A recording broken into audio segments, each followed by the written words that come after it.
আজকে সকাল সকাল দেখলাম আমার বন্ধু ওখানে বসে আছে, তাই ভাবলাম ঘুরে এসে পেছনে বস করে নিলাম আমার বন্ধুকে। বস করে নিয়ে যখন যাচ্ছিলাম রাস্তায় তখন দেখলাম ওখানে একটা কাকা কি বিক এসেই দেখি উনুর মারা বিষ বিকছিল, কুবুদ্ধি কাজ করছিল এখানে। তারপর আমাদের গ্রামের ছেলে এখানে কিনু মাছ নিচ্ছিল, তাই আমাকে ডাকলো, বলছে কেমন হবে, তাই বললাম ভালোই হবে মাছ। তারপরে রাস্তায় দেখা হয়ে গেল আমার ছাবরি বন্ধুর সঙ্গে দেখা।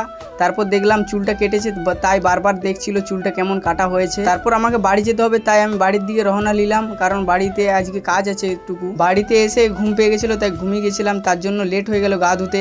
আর গা ধুতে বেরিয়ে গেছিলাম। তারপর এসে দেখি এগুলো পুকুরে কি যেন ভাসছে একটা, তাই অন্য ঘাটে গা ধুয়ে নিলাম। আর বাবা অনেকক্ষণ ধরে দোকানে বসছিল, তাই আমি কি করলাম বাবার কাছে যেয়ে এলাম, কারণ বাবা ভাত খেতে যাবে। তারপর বিকাল হতে না হতে ইফতারের জিনিস কিনতে হবে, তাই বাজার দিকে যাচ্ছিলাম। আজকের ভিউটা কত সুন্দর দেখতেই পাচ্ছ। আর দুজনে চলে যাচ্ছিলাম, বাজারে প্রচুর ভিড় হয়ে গেছে। এখানে আসতে না আসতেই দেখলাম তরমুজ বিকছে, তাই তরমুজটা দুজনে ভাগ করবো। একটা তরমুজ নিয়ে বেরাতে না বেরাতে এখানে দেখছিলাম যেমন কাল্লা হোপা ঝিঙা বিকছিল সবাই। গতকালকে ফোন করে ডেকেছিল জামাগুলোর জন্য, তাই জামাগুলো নিতে চলে এসেছি।